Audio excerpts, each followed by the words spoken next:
Selamat siang semuanya. Apakah suara saya jelas terdengar? Selamat siang, Pak. Yang Pak, jelas Pak, terdengar. Baik.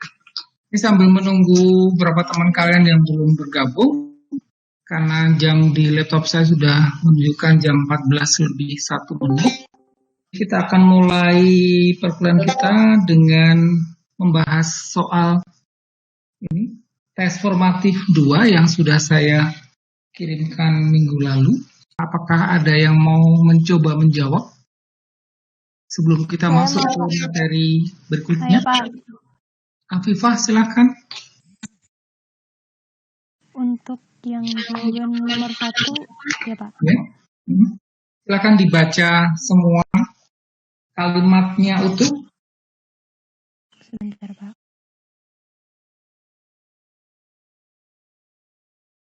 Untuk nomor 1, Ya. salah satu tujuan pengadaan barang atau jasa pemerintah ialah menghasilkan barang atau jasa yang tepat dari setiap uang yang dibelanjakan, diukur dari aspek kualitas, jumlah, waktu, biaya, lokasi, dan penyedia.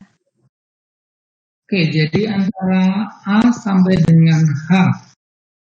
Apa yang tidak kamu pilih kira-kira? Berarti? Ya. Yang tidak dipilih C, E, F, dan H. Oke, kamu yakin? Yakin, Pak. A, B, C, D, F, G, H.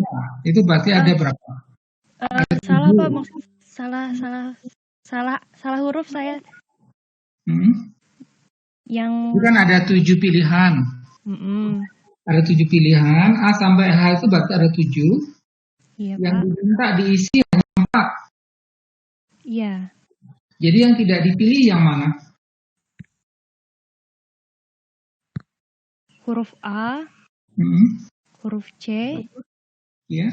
Huruf E, huruf F. Ya. Itu, Pak, yang tidak dipilih. Oke, jadi yang tidak dipilih A, C, E, F. Oke. Yang lain apakah jawabannya sama dengan jawaban Afifah? Sama, Pak. Oke.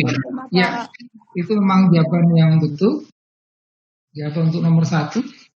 Ada mencoba soal nomor 2? Saya jawaban mau, Pak. soal nomor 2? Pak? Afifah lagi.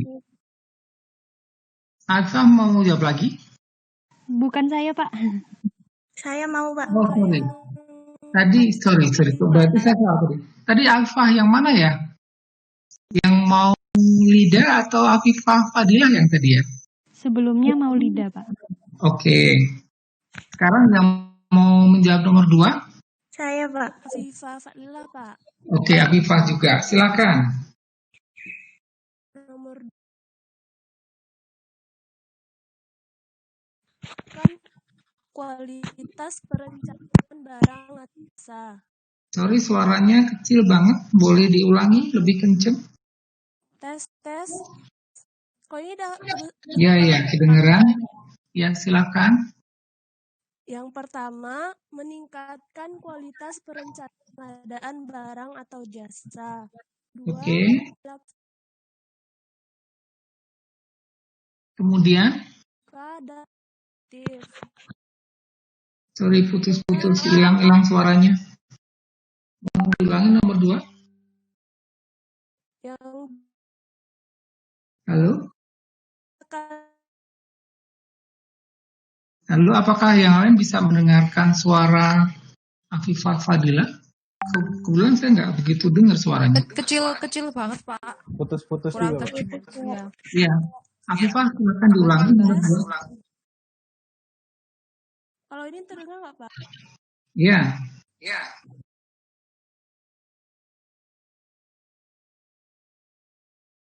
Yang kedua, saya ulang dari mana ya, Pak? Nomor 2. Yang kedua, melaksanakan pengadaan barang atau jasa yang lebih transparan, terbuka, dan kompetitif. Jadi jawabannya apa? B, Pak. Hmm? Yang B ya jawaban kamu ya. Iya, Pak. Oke, nomor 3. Yang kedua, memperkuat kapasitas kelembagaan dan sumber daya manusia pengadaan barang atau jasa. Yang Oke. C, Pak. Ya, baik. Nomor 4. Mengembangkan e-marketplace pengadaan barang atau jasa. Yang A, Pak. Oke. Yang nomor 5. Menggunakan teknologi informasi dan komunikasi serta transaksi elektronik. Yang C, Pak. Oke. Jadi jawaban Afifah Fadila nomor 1A, 2B, 3C, 4A, 5C. Apakah ada yang jawabannya berbeda?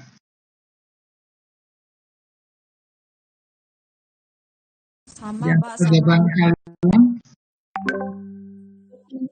Alvira sama? Sama. Oke. Yang lain apakah juga sama? Sama, Pak. Semuanya sama ya? Oke. Sekarang coba dilihat mengenai prinsip-prinsip ya. Prinsip-prinsip, karena jawabannya ada yang tidak sesuai dengan kunci dari LKPP. Yang mana kira-kira?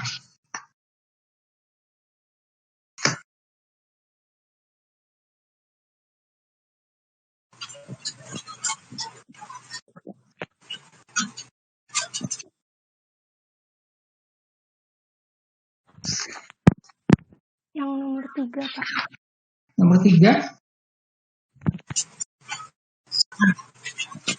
Saya juga sambil cek ya, karena saya juga mengandalkan bahan yang ada.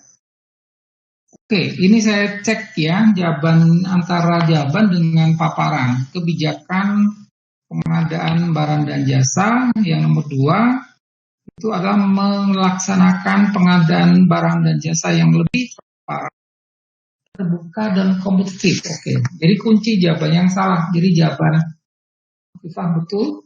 Oke, jadi jawabannya semuanya betul. Saya sambil cek. Oke, berarti catatan saya yang salah karena ini kunci semua diberikan oleh LKPP, jadi kami tinggal menggunakan.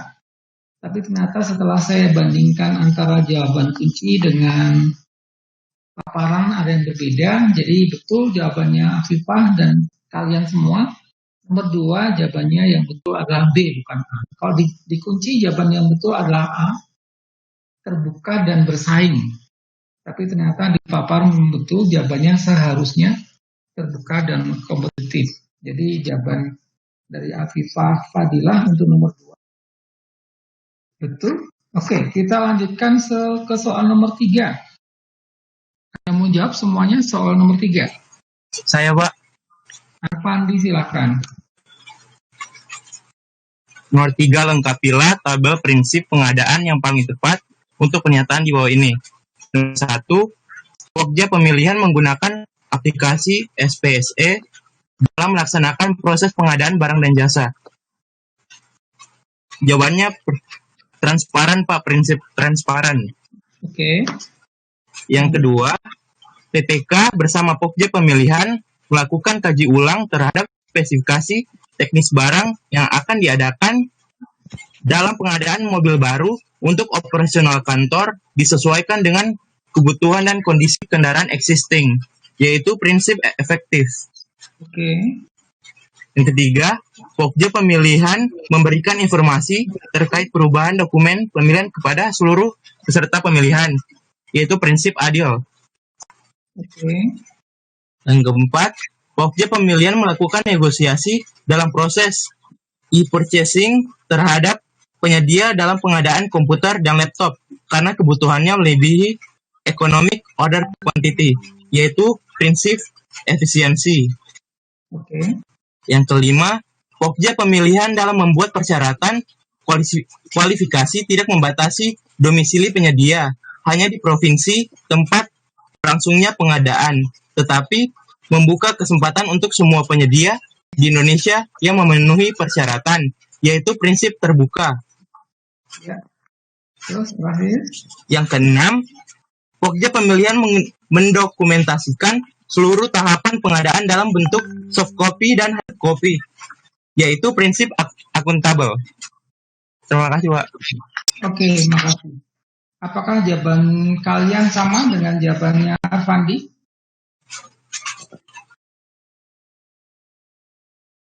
Ada yang berbeda nggak?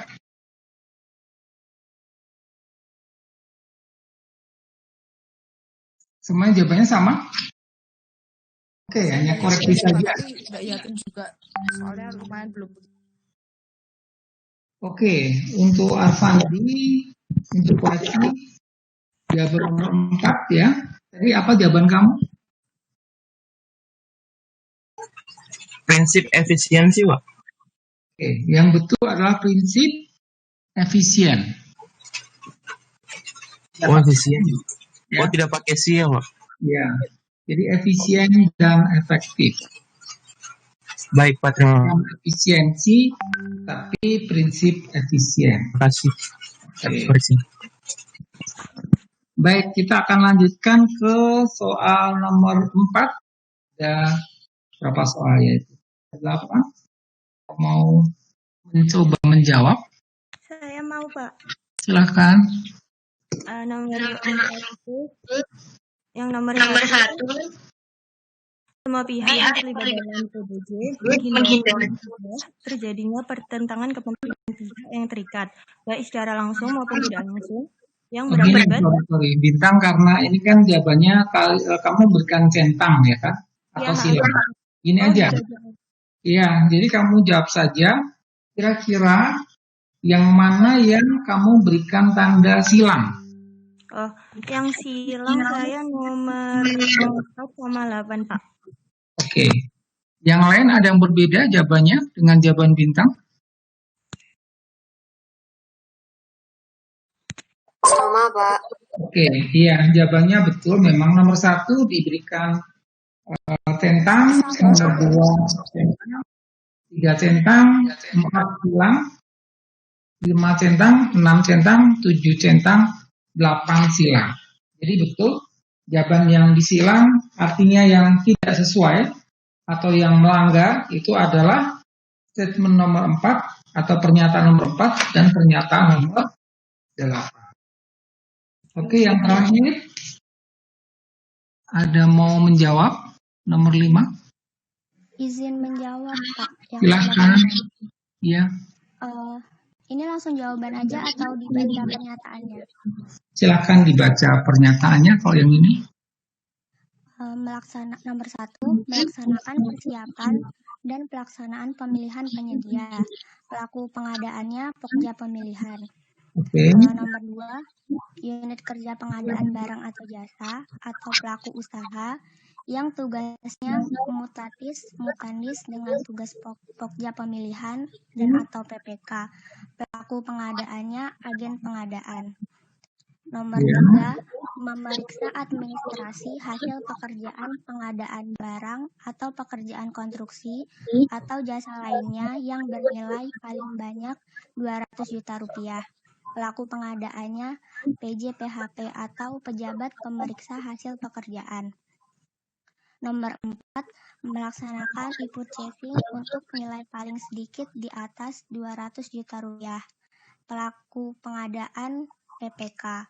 Nomor 5, melaksanakan persiapan dan pelaksanaan pengadaan langsung. Pelaku pengadaannya pejabat pengadaan. Nomor 6, memeriksa administrasi hasil pekerjaan pengadaan jasa konsultasi yang bernilai paling sedikit di atas 100 juta rupiah.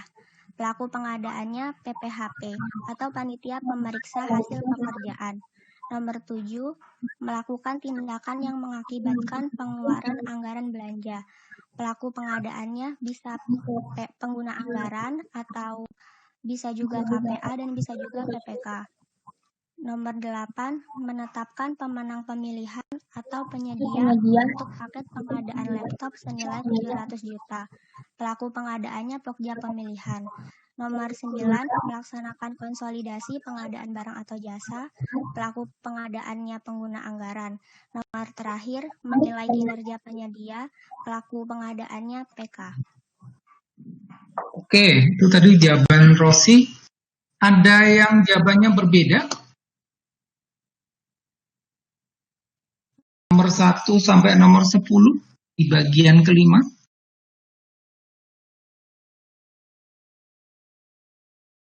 Izin menjawab, Pak. Ya, 9. 9 apa jawabannya?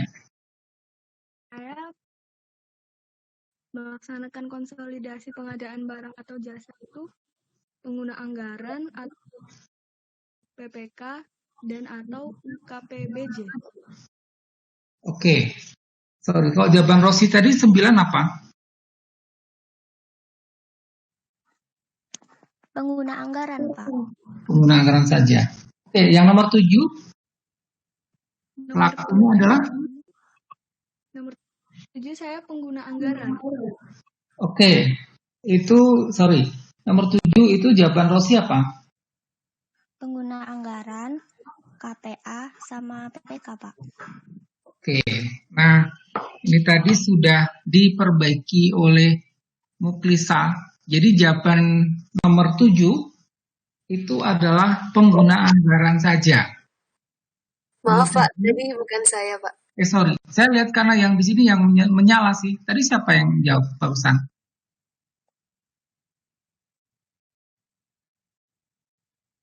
Saya dari sini kan ini kan berbeda dengan Zoom ya, kita nggak bisa lihat wajah orang yang lagi ngomong. Tapi saya melihat dari sisi kodenya saja yang menyala. Yang menyala tadi adalah Rosi yang menjawab soal nomor 5 ya, betul ya Rosi ya? Vina, Pak. Hah? Aduh, berarti saya salah. Coba. Iya bener Rosi, tapi tadi yang itu Vina. Saya ini mengandalkan ini tampilan di skrip. Saya ulangi. Iya suka nggak tepat kalau Discord beda dengan Zoom.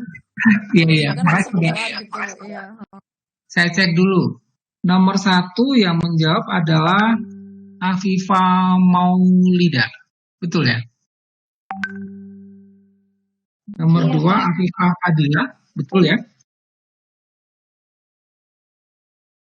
Kemudian Arfandi nomor 3. Iya, Pak. Shana, Pak, nomor 4. Oh, salah kan? Karena di sini ya tampilan yang menyala adalah bintang. Jadi nomor 4 siapa yang jawab? Shana, Pak. Sana nomor berapa sana? Di sini kok berbeda ya. Nomor 27, Pak. Oh, sorry. Mohon maaf ya. Tadi saya juga menyebutkan bintangnya nggak protes ke saya. Mohon maaf karena di tampilan saya yang menyala waktu menjawab itu adalah bintang. Ternyata yang ini Shana. Oke, jadi yang tadi menjawab nomor 7 itu adalah PA garis miring KPA tadi Shana ya? Bukan Pak, Shana menjawab nomor 4. Sorry, Shana menjawab nomor 4. Shana menjawab nomor 4. Nomor 4? Iya. Loh, ini berarti keliru dong. Sorry, saya ulangi. Ya. Nomor 1 tadi Afifa Maulida, betul ya? Iya, Pak. Yang kedua Afifa Fadila, betul? Pak. Nomor 3 Afandi. Benar, Pak. Nomor 4 Syana. Iya, Pak. Oke, nah nomor 5 baru Rosi ya. Salah lagi saya. Nomor 5 siapa yang jawab? Rosi, Pak. Betul kan? Iya, Pak. Iya, di layar saya yang berbunyi itu Rosi. Oke, nah kalau gitu nomor 5, jawaban Rosi nomor 7 dan nomor 10 tadi diperbaiki oleh siapa? Saya Pak Alvina. Siapa? Alvina. Oh, Alvina, sorry. Sekarang di layar saya itu yang menyala itu ada Niken dan ada Putri Mulandari. Nah, Niken ini menyala di tempat saya sekarang. Enggak Pak, saya di mute kok. Ya makanya justru ini saya sambil cek sekalian ya. Sorry, mohon maaf. Jadi yang menjawab tadi Alvina. Iya, Pak. Baik, ini sebagai catatan saya. Jadi tadi yang menjawab nomor 5 itu Rosi. Kemudian Alvina itu memperbaiki nomor 5 pertanyaan bagian 5, nomor 7 dan nomor 10 ya. Nomor 7 dan nomor 9. Nomor 9. Oke, ya baik. Oke, ya, ini catatan saya. Baik, saya mohon maaf karena memang ini adalah pengalaman saya pertama kali menggunakan Discord. Awalnya saya memang sangat tergantung pada layar, tapi ternyata dari sisi tampilan antara siapa yang sedang menjawab dan tidak berbeda. Seperti sekarang nih di layar saya, Bintang Azahra itu sedang berbicara di sekarang. Saya udah di-mute, Pak. Nah, justru itu saya ingin menyampaikan ke kalian bahwa ternyata tampilan di screen saya dengan faktanya yang terjadi itu berbeda. Jadi tadi saya mohon maaf ya karena ada layar, kemudian saya manggil kalian dengan nama yang berbeda karena saya memanggilnya waktu nama itu muncul dan dia di sini kelihatan berbicara. Oke, nah sekarang sudah kita selesaikan latihan soal kedua, pertanyaan 1 sampai dengan 5. Nah, kira-kira kalian kalau nanti UTS keluar seperti ini bisa nggak? Nanti kita lihat ya, nanti materi ke-7, minggu ke-7, kalian akan ada tugas individu. Ya, tugas individu itu berupa kuis rangkuman dari pertanyaan-pertanyaan tes formatif minggu pertama, kedua, 3, 4, 5, 6. Nah, nanti materi itu digabungkan jadi satu, dipilih-pilih, akan menjadi materi untuk pra UTS di minggu ke-7. Itulah nanti nilai kalian yang pertama untuk tugas individu. Nah, saya berterima kasih kalian kemarin sudah mengirimkan tugas kelompok. Sudah saya terima tepat waktu, sebelum jam 11 malam sudah saya terima. Dan sekarang saya sedang mencoba membaca. Nah, kemudian nilai kalian untuk tugas individu berupa kuis pra UTS di minggu ke-7 nanti dan juga tugas kelompok yang kemarin kalian kumpulkan, saya akan umumkan di minggu ke-7 juga sebelum UTS. Nah, kenapa kok saya sampaikan di minggu ke-7?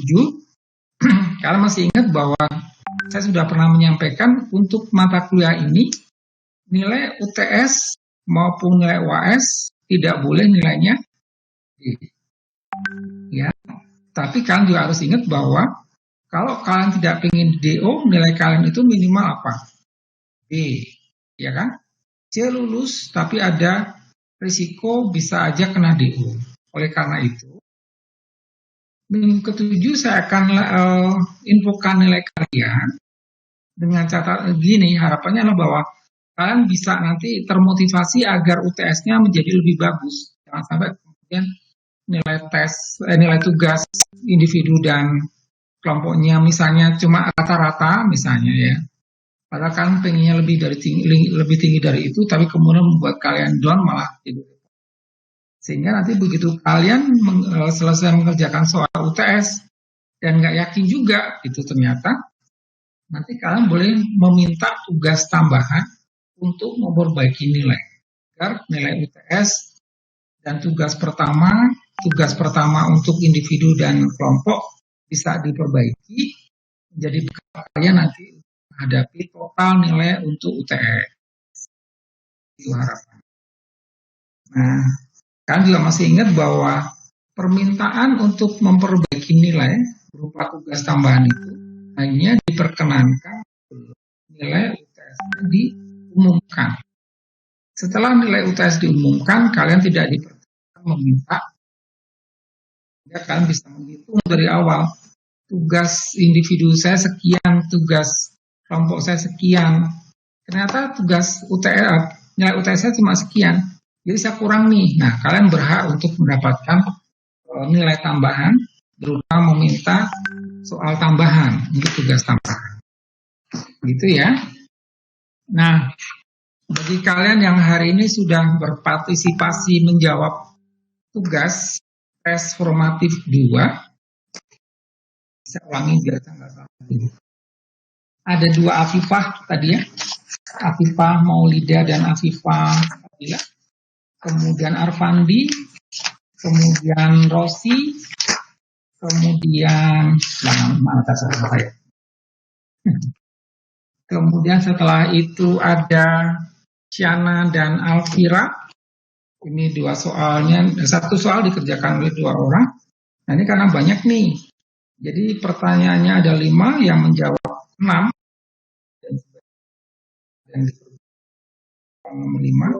Jadi nanti mohon maaf ya.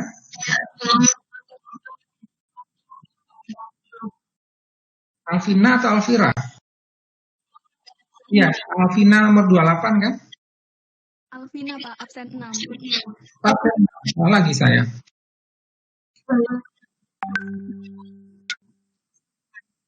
Alvina nomor 6 ya.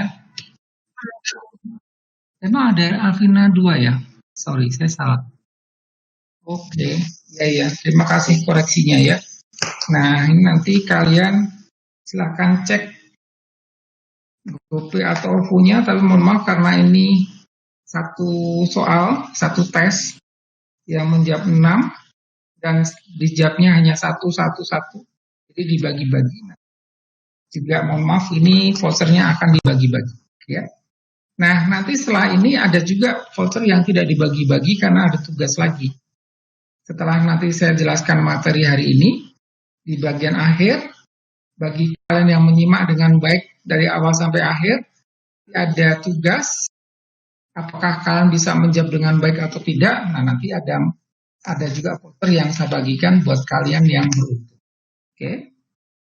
Nah, oleh karena itu sekarang saya akan masuk ke materi hari ini. Sebentar ya.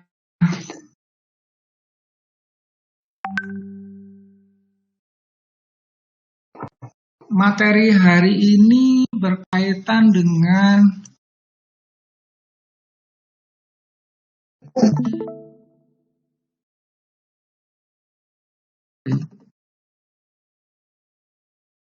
apakah kalian sudah bisa melihat filenya?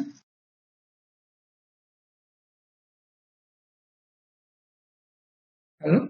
Sudah bisa lihat paparannya?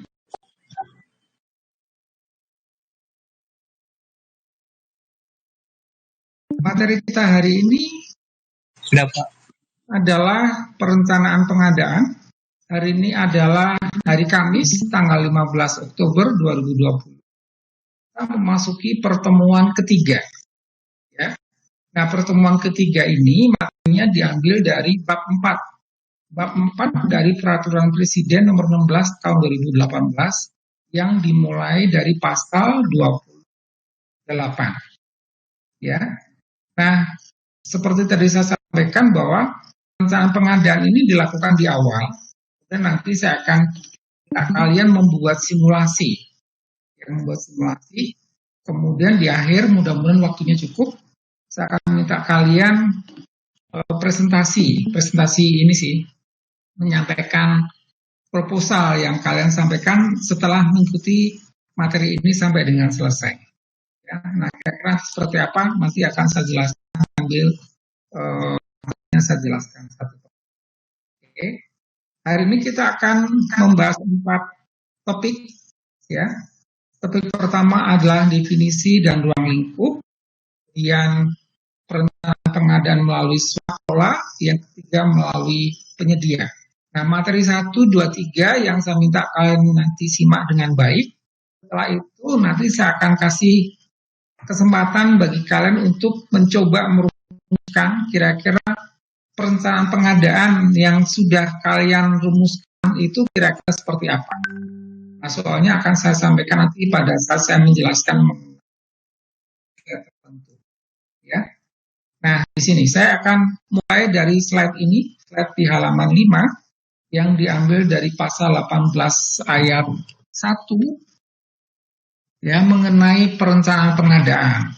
Di dalam pasal 18 ayat 1 Peraturan Presiden nomor 16 tahun 2018 di situ disebutkan bahwa perencanaan pengadaan adalah proses untuk memutuskan kebutuhan apa yang akan diperlukan pengadaannya, kapan waktu pengadaannya, dan siapa penyedia yang dapat memenuhi kebutuhan barang atau jasa yang diperlukan. Nah, nanti yang saya minta kalian presentasi di akhir itu adalah ini, bagian ini. Jadi gini, sekarang kalian berasumsi kalian adalah sebagai pembantu presiden. Posisi kalian sekarang adalah para menteri. Silakan kalian pilih, kalian akan menjadi menteri apa? Silakan saja, kita berandai-andai. Nah, kemudian menteri akan memberikan arahan.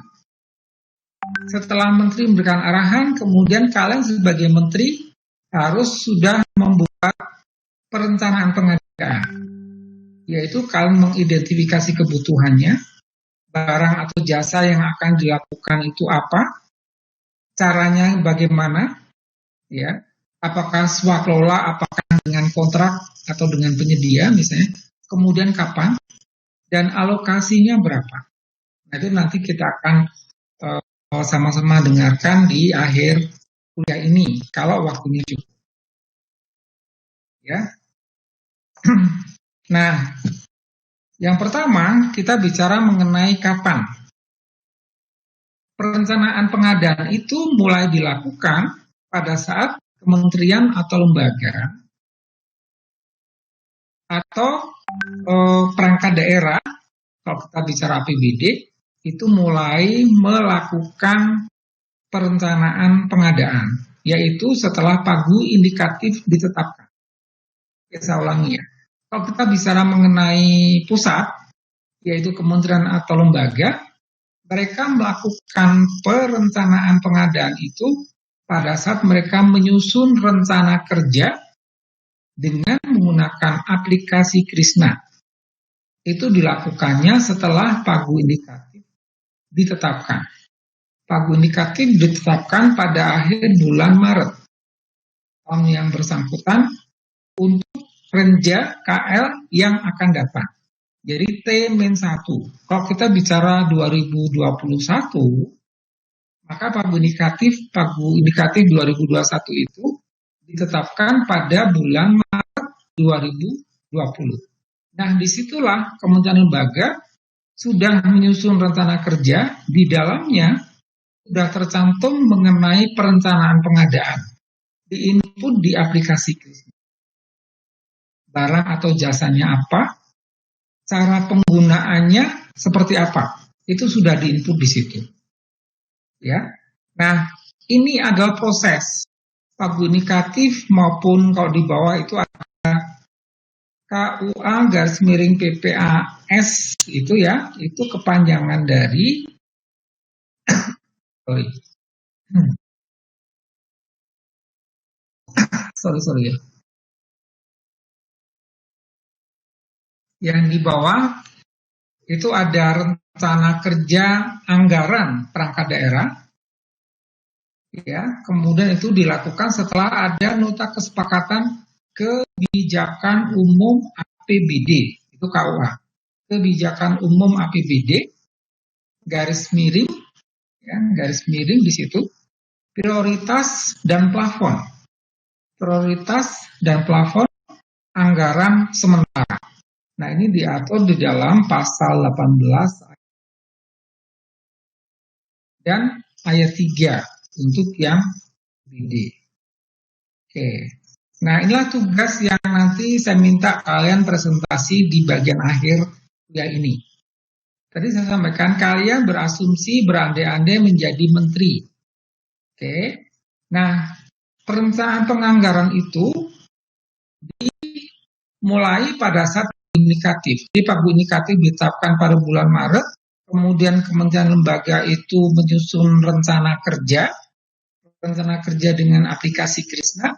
Di sana sudah ditentukan barang atau jasanya akan diadakan dengan swakelola atau dengan penyedia itu sudah input di aplikasi Krisna tersebut, termasuk alokasinya berapa. Nah, range publik indikatif itu disusun setelah pada bulan Januari Presiden menyampaikan arahan. Oke, nah sekarang tolong dengarkan. Tugas kalian adalah sekarang menindaklanjuti arahan Presiden. Presiden itu pada bulan Januari memberikan arahan bahwa melihat kondisi saat ini, maka Presiden menginginkan pada tahun 2021 nanti pertumbuhan ekonomi Indonesia menjadi positif. Nah, seperti mungkin gini, sebelumnya saya sampaikan dulu bahwa di triwulan 2 dan triwulan 3 2020 berdasarkan angka yang sudah dirilis oleh Badan Pusat Statistik, pertumbuhan ekonomi Indonesia di triwulan 2 minus, di triwulan 3 minus. Secara teori, kalau 2 kali triwulan pertumbuhan ekonomi itu minus, berarti negara itu mengalami atau masuk ke dalam resesi. Nah, Indonesia pun juga sama dengan negara-negara lain, kita sudah masuk ke dalam negara yang mengalami resesi. Oke.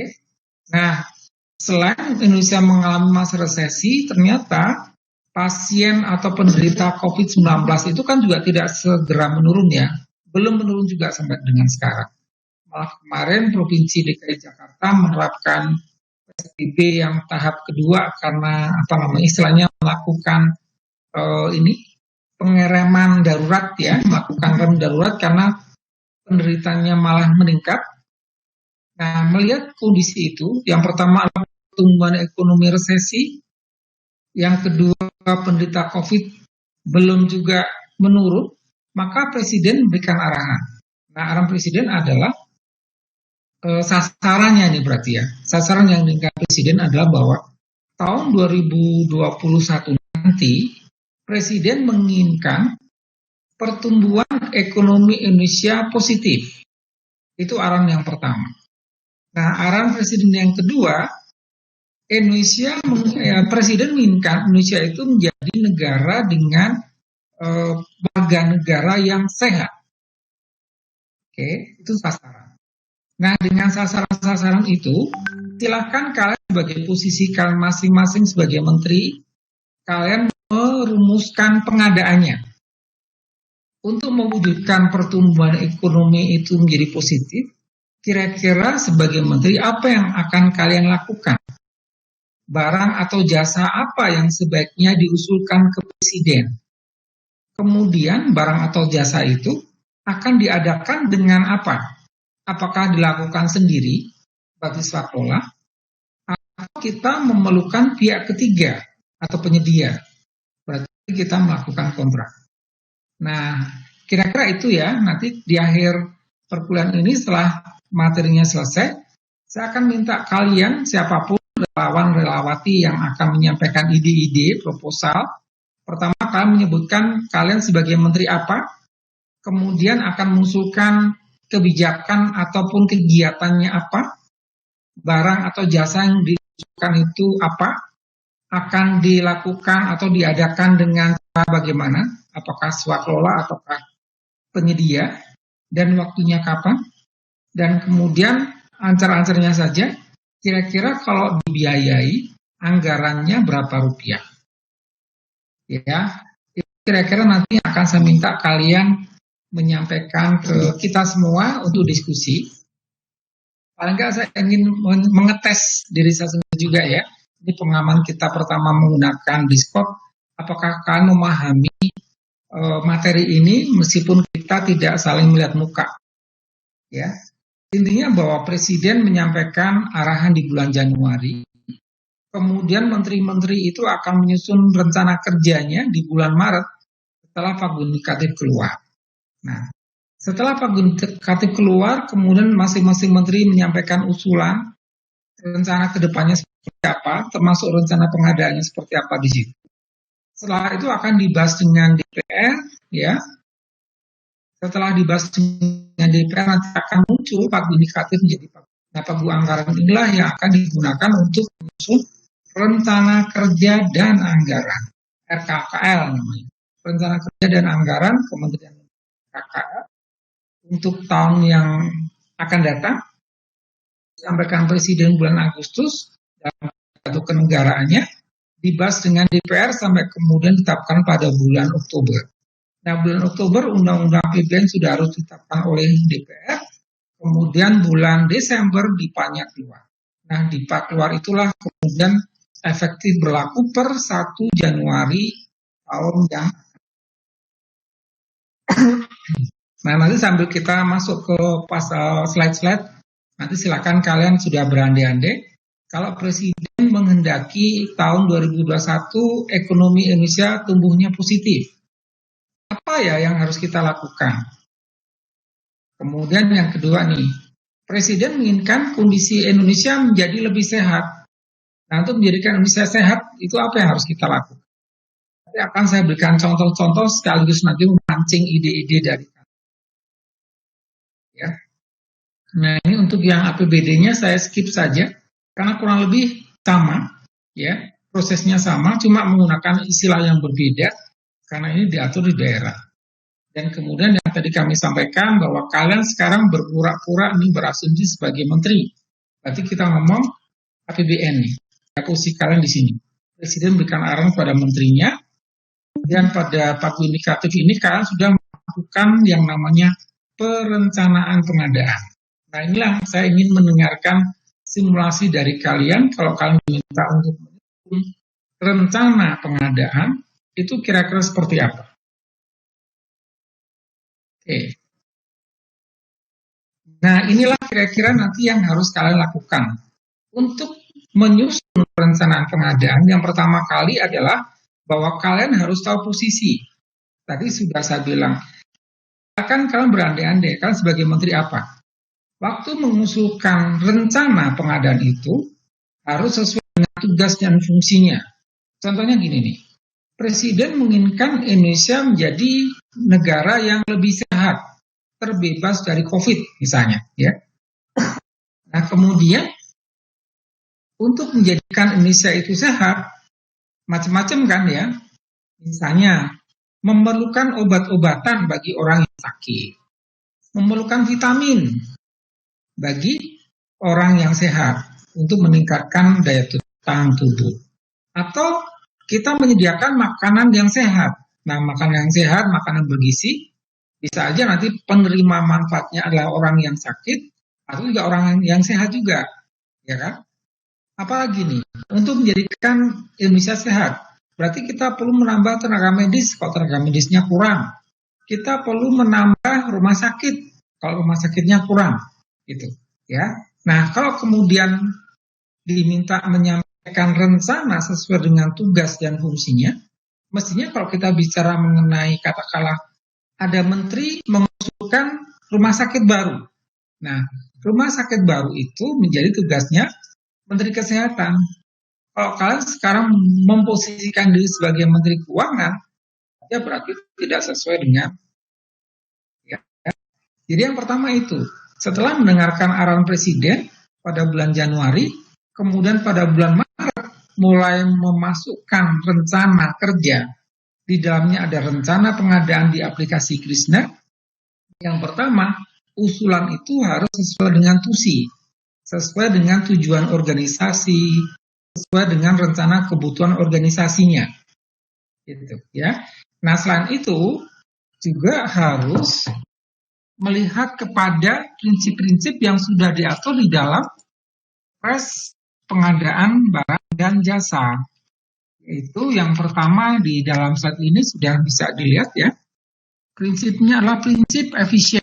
Nah, tadi saya bilang makanya Arpandi prinsipnya bukan efisiensi, prinsipnya adalah efisien dan efektif. Kemudian berkelanjutan. Nanti masing-masing ada contohnya ya. Selain kan ada slide di belakangnya. Ada penilaian prioritas. Kemudian mengenai harganya tercantum dalam katalog. Kemudian konsolidasi. Nah, coba sekarang kita lihat satu persatu ya. Kita mengenai prinsip efisien dan efektif dan prioritas. Bahwa kalau kemudian kita itu membuat daftar ya, jadi contoh saya adalah bahwa Presiden menginginkan kita menjadi negara yang lebih sehat. Untuk menjadikan negara yang lebih sehat, yang tadi sudah saya contohkan, misalnya kita memberikan masyarakat itu makanan yang sehat, memberikan vitamin, memberikan atau menyediakan obat-obatan bagi yang sedang sakit, kemudian menambah jumlah tenaga medis, kemudian menambah rumah sakit baru. Nah, itu adalah list. Apakah barang atau jasanya A, atau B, atau C. Jadi disusun dulu rincian-rincian kira-kira apa alternatif-alternatif untuk menjadikan Indonesia menjadi sehat. Barangnya macam-macam. Oke. Nah, setelah disusun daftarnya itu, kemudian dibuatlah prioritas. Kira-kira kalau ingin menjadikan Indonesia sehat itu, dari list barang-barang itu, yang nomor satu yang mana ya? Apakah membuat rumah sakit baru misalnya? Atau menyediakan vitamin misalnya? Atau memberikan susu untuk anak-anak? Nah, mana kira-kira yang prioritas? Nah, dari situ mudah-mudahan kalian sudah paham ya maksudnya. Kita buat dulu alternatif-alternatif barang atau jasa yang bisa diusulkan. Kemudian dari alternatif-alternatif itu dibuatlah urutannya. Mana yang lebih prioritas, mana yang tidak prioritas. Dari sisi urgensinya, mana yang lebih urgent. Nah, contoh urgensinya itu begini. Kalau kita penerima manfaatnya adalah pasien di rumah sakit. Ya, pasien di rumah sakit. Nah, kemudian pilihan outputnya adalah makanan bergizi, sama yang kedua adalah oksigen. Nah, pasiennya adalah pasien COVID yang kebetulan kesulitan pernafasan. Berarti kita memerlukan ventilator. Oke. Nah, sebagai alternatif ventilator, tadi output yang diusulkan adalah makanan bergizi atau oksigen. Nah, kemudian begitu kita bicara mengenai prioritas, mestinya oksigen yang lebih prioritas. Waktunya sangat segera, karena berkaitan dengan nyawa. Kalau makanan bergizi, kalau sekarang makanannya belum bergizi, kita belum memenuhi sekarang nggak apa-apa. Nanti akan dipenuhi. Tapi kalau kita bicara mengenai urgensi, mengenai waktu, berarti kalau kita bicara penerima manfaatnya adalah penderita penyakit COVID, berarti oksigen itu menjadi lebih urgent. Nah, gitu kira-kira ya. Jadi identifikasi kebutuhannya apa, dibuatlah kemudian list list dari barang atau jasa yang bisa diusulkan itu apa saja. Kemudian mengenai kapannya itu berarti dibuat dulu prioritas. Yang ini prioritas enggak, masing-masing memenuhi harapan untuk itu. Tapi perlu dialokasikan sekarang atau tahun depan. Nah, itu berarti kita bicara mengenai prioritas ya. Oke. Nah, setelah itu ditemukan, sudah disepakati, tentu saja gini, bahwa kalian sebagai menteri waktu memutuskan itu tidak sendiri, harus mendengarkan masukan dari bawah. Jadi keputusan apakah kita mengambil barang A gitu ya, itu diputuskan dalam rapat. Termasuk yang ini, barang A yang sudah ditentukan di atas tadi, apakah akan dilakukan sendiri, berarti swakelola, atau akan dilakukan dengan melakukan kontrak dengan penyedia. Nah, itu pilihan. Tentu saja masing-masing ada plus minusnya dan juga tergantung kepada kemampuan kementerian lembaga itu. Apakah memang betul bisa menyediakan sendiri atau memang harus meminta bantuan kepada pihak ketiga. Ya, dua-duanya diperkenankan. Dan kemudian langkah-langkahnya pun sama, bahwa apabila melakukan sendiri swakelola, nanti kita harus menyusun TOR dan RAB-nya. Demikian juga waktu kita sudah sepakat akan menggunakan penyedia, berarti kita akan berkontrak dengan pihak ketiga, kita pun juga di awal harus menyusun TOR dan RAB. TOR adalah Terms of Reference, itu adalah bahasa asing dari kerangka acuan kerja atau kerangka acuan kegiatan ya, KAK di sini. Ya. Jadi KAK dan RAB itu sebagai dokumen wajib sebelum kita melakukan usulan ke Kementerian Keuangan. Jadi posisinya, kalian sebagai menteri teknis, menteri apapun silakan, kemudian kalian harus menyusun TOR dan RAB atau KAK dan RAB, KK dan RAB itu kemudian akan disampaikan ke Kementerian Keuangan untuk ditelaah. Nah, proposal-proposal yang memang relevan, yang bagus, kemudian akan dilihat dari sisi hubungan antara KAK itu dengan arahan Presiden, dan kemudian RAB-nya itu akan dilihat apakah sesuai dengan standar biaya atau tidak. Nah, saya lanjutkan ya. Di sini, nanti saya ulangi lagi nanti, bahwa, saya ulangi dulu. Bahwa di sini ada KAK dan RAB ini tidak dijadikan topik sendiri karena diasumsikan kalian sebagai mahasiswa-mahasiswi PKN STAN jurusannya manajemen keuangan itu diasumsikan sudah mengambil perencanaan anggaran atau mata kuliah penganggaran. Nah, di mata kuliah penganggaran atau di perencanaan anggaran itu diasumsikan kalian sudah pernah diajari bagaimana cara mentor dan RAB.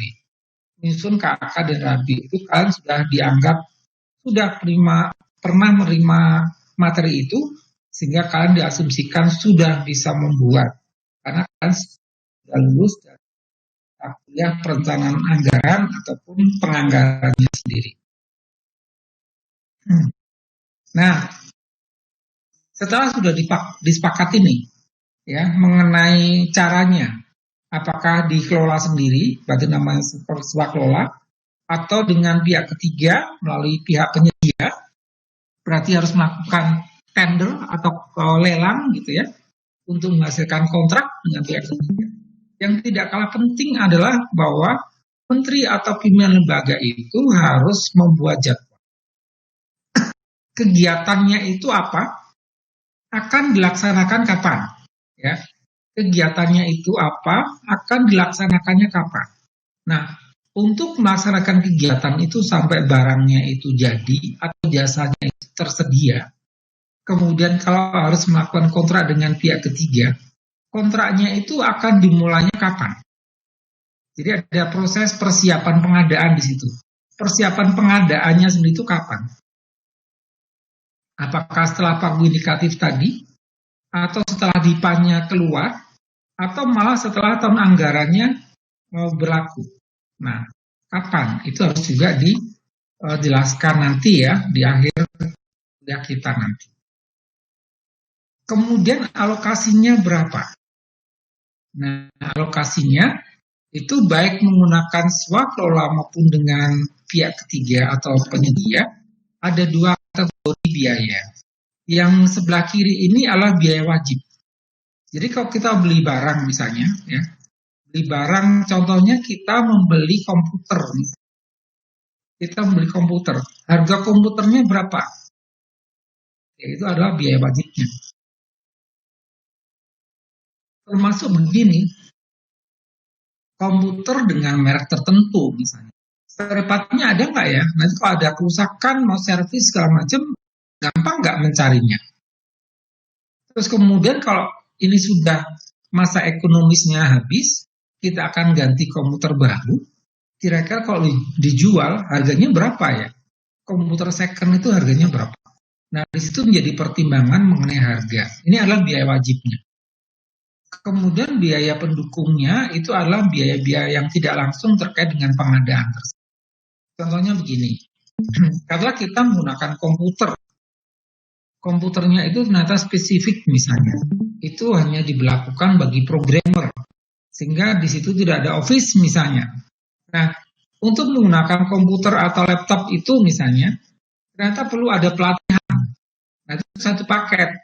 Jadi artinya kalau kita menggunakan komputer ini, karena ini baru, teknologinya baru, maka bagi orang-orang yang nanti diberikan tugas untuk memegang komputer atau laptop itu misalnya, itu harus diberikan diklat dulu agar bisa menggunakan komputer itu.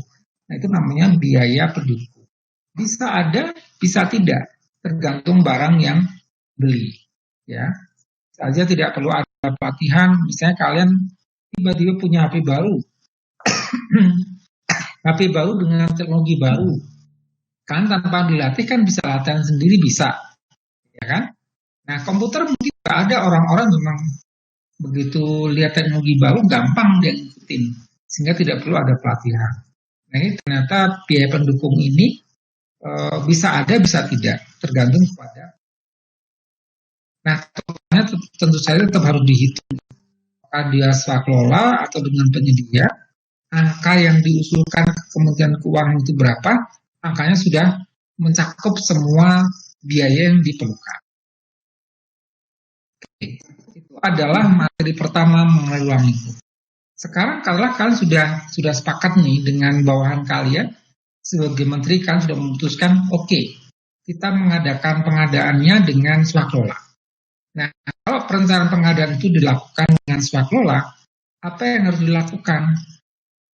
Nah, yang pertama adalah menetapkan tipe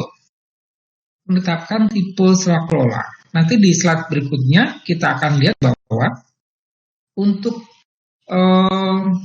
swakelola ini, pertama kita harus lihat penerima manfaat dari output itu siapa. Barang atau jasa yang kita akan buat atau yang harus kita adakan itu siapa. Apakah untuk keperluan internal kita, untuk keperluan internal organisasi, atau akan disampaikan ke masyarakat umum. Ya, jadi output itu bisa dua. Output internal namanya, diperlukan untuk kebutuhan internal, atau outputnya itu output eksternal. Berarti output yang diperuntukkan bagi masyarakat umum. Nah, kemudian tipe swakelolanya jadi berbeda. Oke, saya akan masuk dulu ke situ ya nanti. Nah, ada 4 tipe swakelola. Yang pertama adalah apabila kegiatannya dilakukan sendiri. Apa-apa dilakukan sendiri. Direncanakan sendiri, dilaksanakan sendiri, diawasi sendiri oleh KL penanggung jawab anggaran. Nah, ini biasanya nih, meskipun tidak semua ya. Biasanya ini terkait dengan output yang digunakan sendiri. Ini tipe yang pertama. Tipe pertama swakelolanya adalah kegiatan itu direncanakan sendiri, dilaksanakan sendiri, diawasi sendiri. Itu tipe pertama. Nah, kalau tipe kedua mirip-mirip dengan yang pertama, cuma dia skopnya lebih kecil. Direncanakan sendiri, diawasi sendiri, ya, tapi dilaksanakan oleh unit kecilnya, ya. Jadi kalau misalnya tipe 1 itu levelnya misalnya level eselon 1, jadi yang merencanakan adalah eselon 1-nya, yang melaksanakan eselon 1-nya, yang mengawasi eselon 1-nya, itu tipe 1.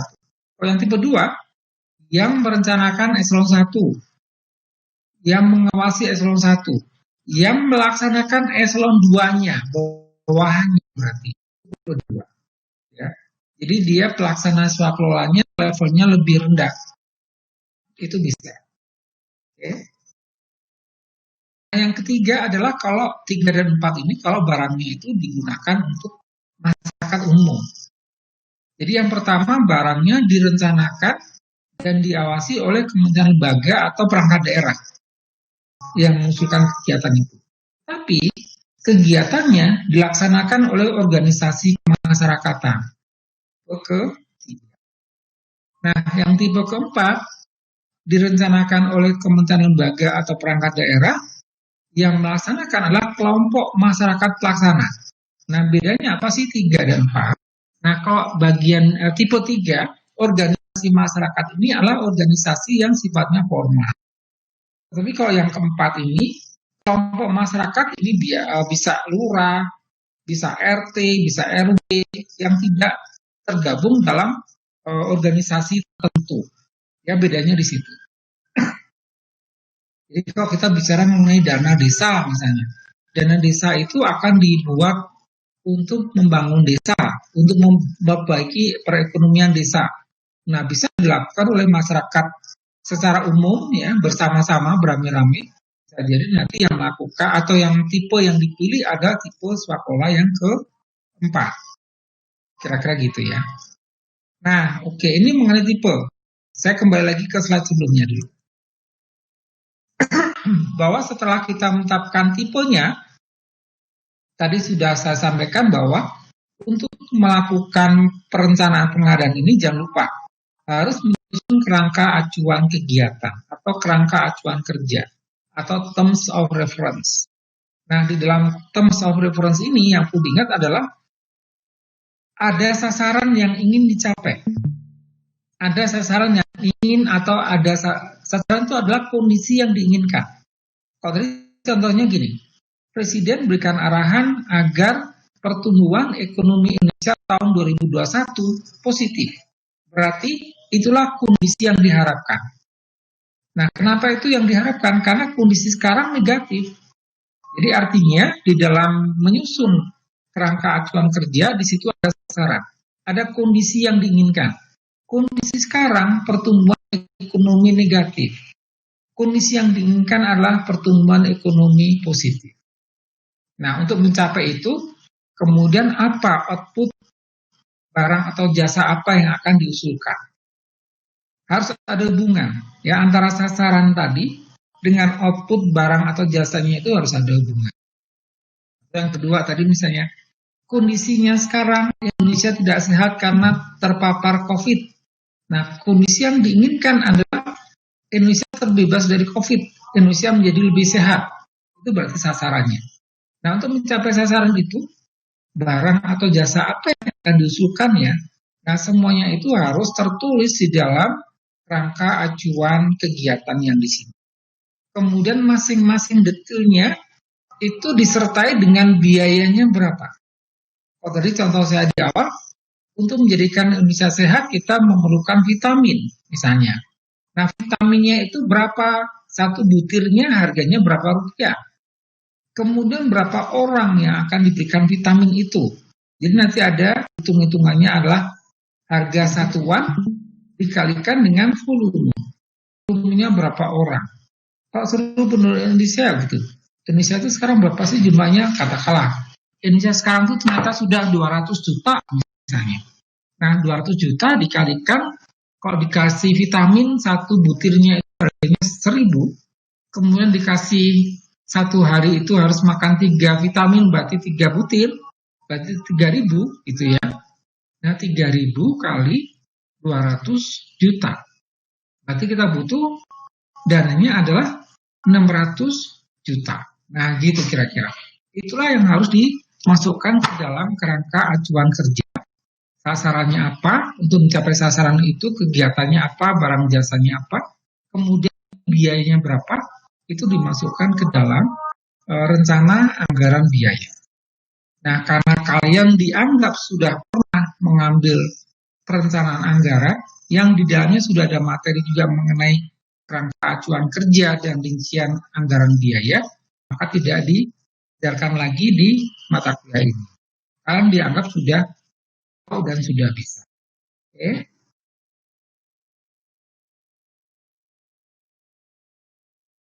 Nah, selanjutnya kita akan masuk ke materi berikutnya dengan penyedia. Kalau tadi kan swakelola, sekarang dengan penyedia. Nah, bedanya apa ya kalau dengan penyedia itu? Kalau swakelola itu berarti kita mampu mengerjakan sendiri. Tadi misalnya untuk menjadikan Indonesia sehat, kita butuh vitamin. Nah, kita beli vitamin sendiri bisa. Kita mendistribusikan vitamin itu sendiri ke seluruh masyarakat Indonesia bisa. Itu swakelola. Nah, kalau dengan penyedia, kita nggak bisa melakukannya sendiri. Kita perlu bantuan orang lain untuk membantu pemerintah. Itu berarti kita melakukan perencanaan pengadaannya melalui penyedia. Nah, sama sih. Kita harus juga menyusun kerangka acuan kegiatan. Dan juga menyusun perkiraan biayanya berapa. Oke. Nah, yang berbeda adalah karena kita akan melakukan kerjasama dengan pihak ketiga atau dengan penyedia, maka kemudian ini ada batas-batas nilai. Berapa yang kita bisa melakukan penunjukan langsung, atau berapa yang kalau batas minimalnya itu kita harus melakukan tender. Gitu, ya.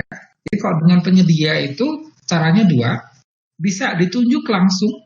Kalau nilainya kecil, nilai tertentu, nanti kalian bisa baca ya nilainya berapa kalau dengan penunjukan langsung.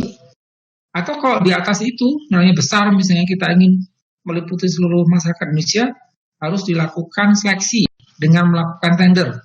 Nah itu berarti kita menggunakan mekanisme yang beda, bukan dengan penunjukan langsung, tapi dengan melakukan seleksi atau tender. Ya. Nanti ada juga larangan-larangan. Ini gini, secara singkat ya, nanti saya akan ulangi. Pemaketan pengadaan. Kalau pengadaan itu memang harusnya paket, jadi semuanya digabung jadi satu untuk mendapatkan efisiensi, silakan digabung. Tetapi apabila pengadaan itu misalnya sebaiknya dibagi-bagi, silakan dibagi-bagi. Ini gitu, ya. Boleh digabung, boleh dipecah-pecah. Tetapi waktu dipecah-pecah itu tidak boleh bahwa pemecahan itu sengaja dilakukan agar kita tidak memerlukan tender atau tidak perlu melakukan lelang. Itu nggak diperkenankan. Ada kegiatan-kegiatan atau pengadaan barang yang memang dia itu kecil tapi harus tender misalnya. Ada juga yang memang dia itu harus digabung-gabung dengan yang lain untuk mencapai angka efisien. Nanti akan saya ulangi lagi contohnya ya. Nah, kemudian semua hasilnya itu harus tercantum di dalam rencana umum pengadaan.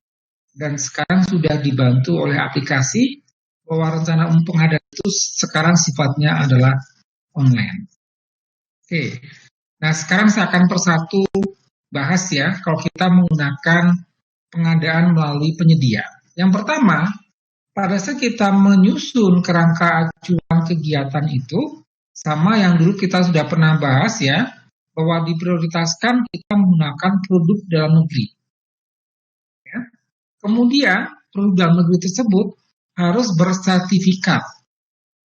Nah, tapi ada catatan di bawah, bahwa penggunaan produk dalam negeri, PPDN, itu berarti adalah penggunaan produk dalam negeri, dan produk bersertifikat itu dilakukan sepanjang tersedia dan memenuhi.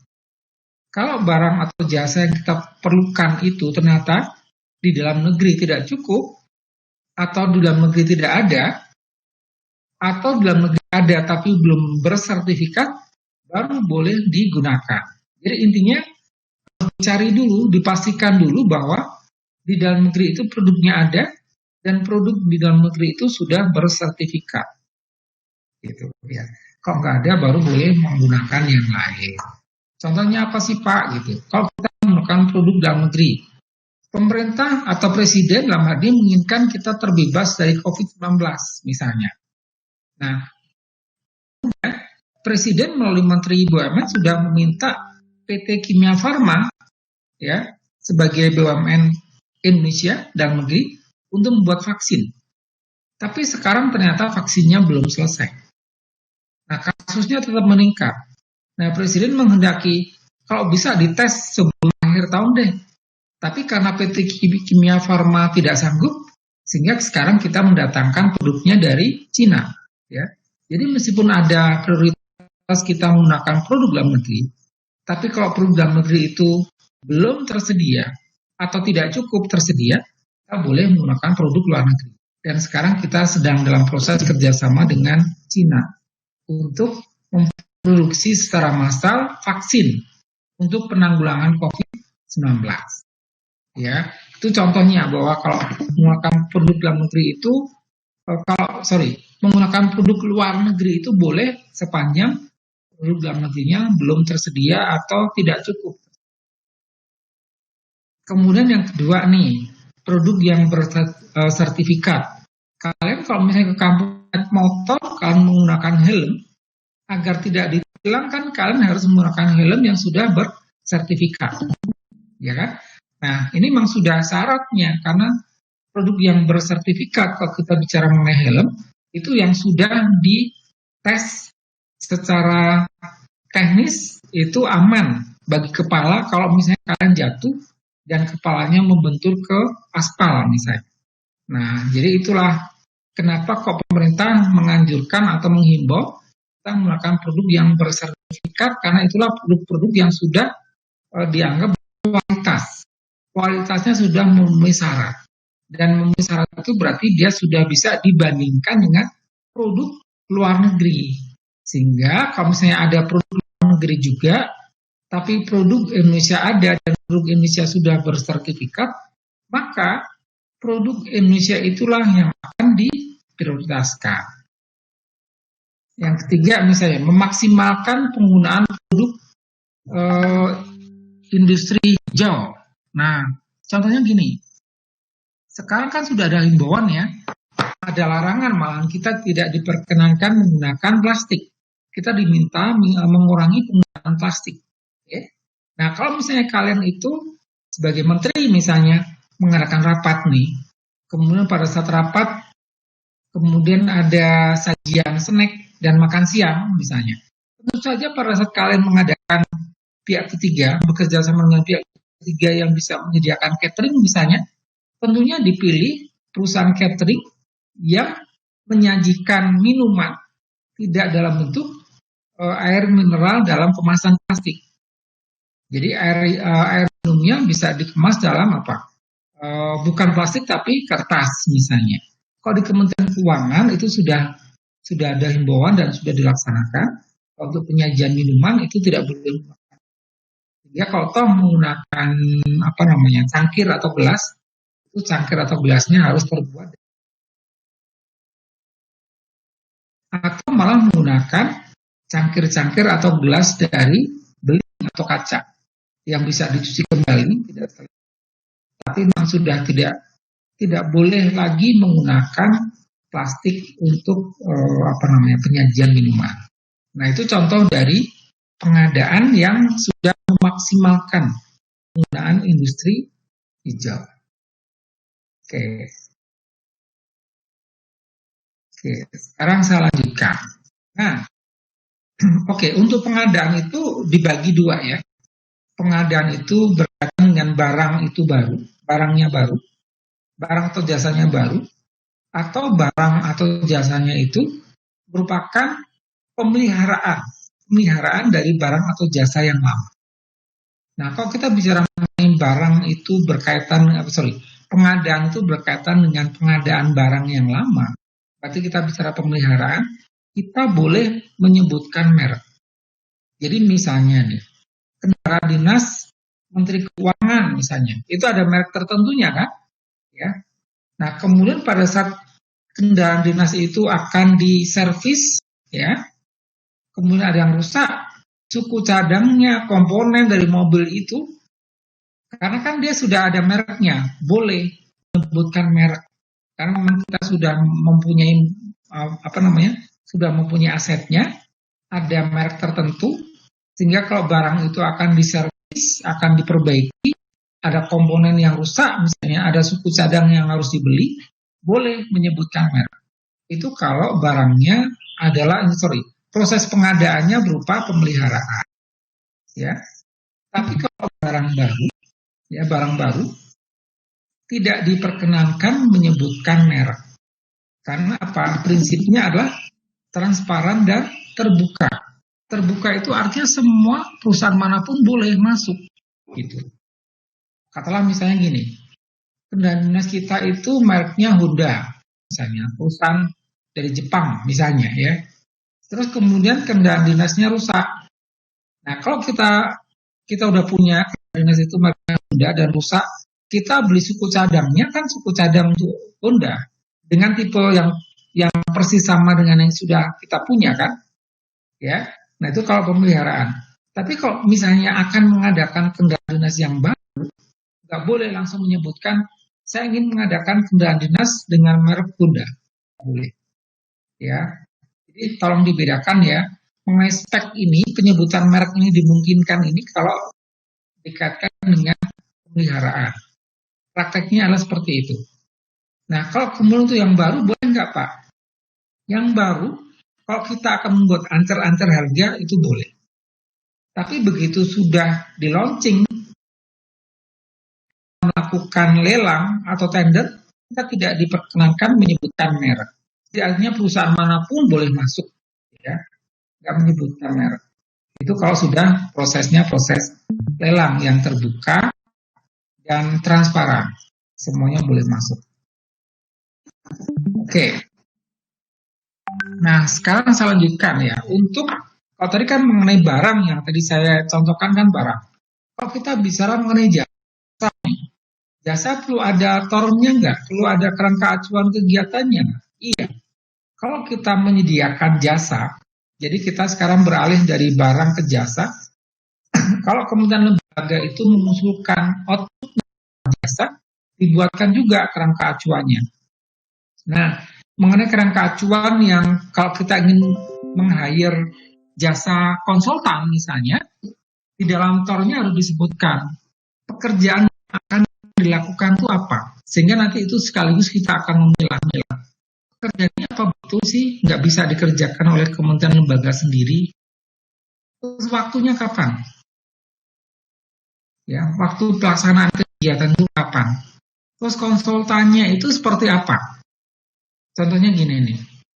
Kalau Kementerian Keuangan saya sudah pernah ngasih contoh ya, bahwa di Jurangmangu itu ada tanah yang kosong yang rencananya akan dibangun asrama untuk anak-anak di Empat. Nah, kemudian sebagai pegawai keuangan kita nggak punya informasi, nggak punya pengetahuan untuk menyusun rancang bangun. Nah, kita kemudian meng-hire konsultan rancang bangun, ya. Nah, kemudian di situ disebutkan rancang bangun yang kita inginkan itu apa? Ya. Kita akan membangun asrama dengan tinggi 5 lantai misalnya. Di masing-masing lantai bentuknya begini, masing-masing ada kamar mandi di dalamnya, misalnya ada ruang bersantai untuk silaturahmi anak-anak asrama misalnya. Nah, itu kita minta bantuan konsultan. Jadi disebutkan di situ, ukuran pekerjaannya apa, waktunya kapan. Terus konsultan yang kita hire itu memiliki kemampuan teknis yang seperti apa. Itu harus disebutkan kerangka acuannya. Kemudian biaya berapa untuk menyelesaikan pekerjaan itu. Nah, untuk menyelesaikan pekerjaan itu biayanya berapa, kita juga harus melihat kepada harga yang sudah publish. Artinya jangan sampai kemudian kita sudah menawarkan itu karena nilainya besar misalnya, dan itu harus dilelang. Waktu lelang kemudian nggak ada konsultan yang berani masuk karena harganya terlalu rendah. Sehingga konsultan itu tidak mendapatkan keuntungan gitu. Nah, makanya kemudian harus dicari dulu nih.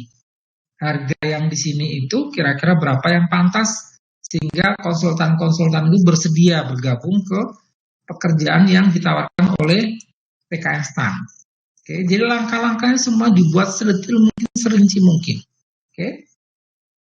Dan jangan lupa tadi saya sampaikan, ada volume.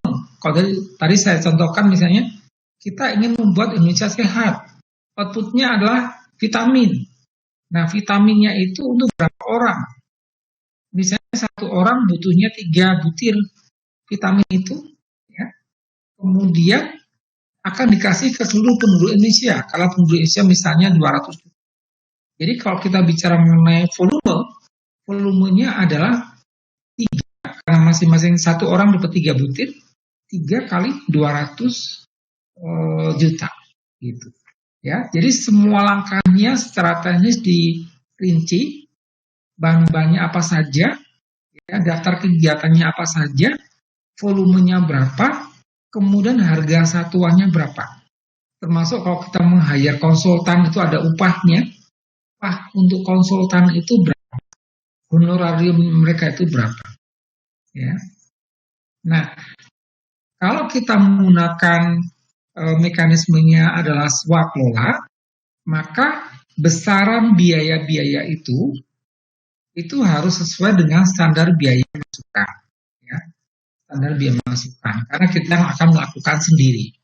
Tapi kalau kemudian kita menggunakan jasa pihak atau jasa penyedia, maka harus dilihat bahwa harga barang atau biaya upah misalnya, ini kan sensitif ya. Kita harus melihat kepada harga-harga yang sudah publish, yang di e-katalog itu misalnya, untuk konsultan ini tarifnya berapa. Kita mengikuti tarif-tarif yang ada di situ. Kita nggak bisa menggunakan tarifnya standar biaya masukan. Tidak seluruhnya bisa maksud saya.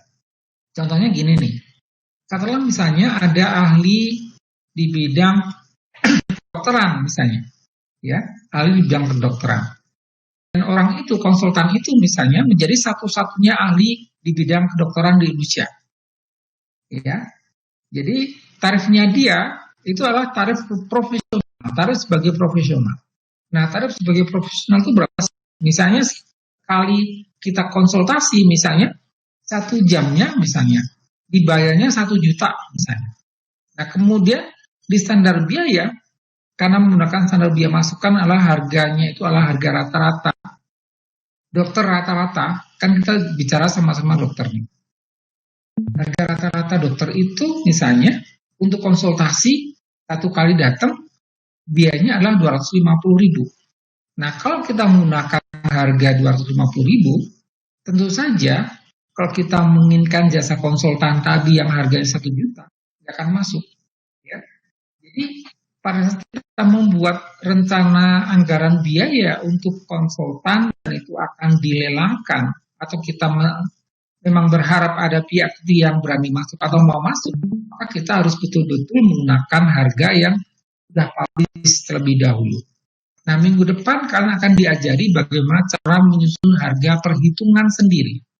Nah, harga perhitungan sendiri itu, sekali lagi ya, kalau kegiatan swakelola, kita akan buat harganya itu maksimal sama dengan satuan biaya, standar biaya masukan.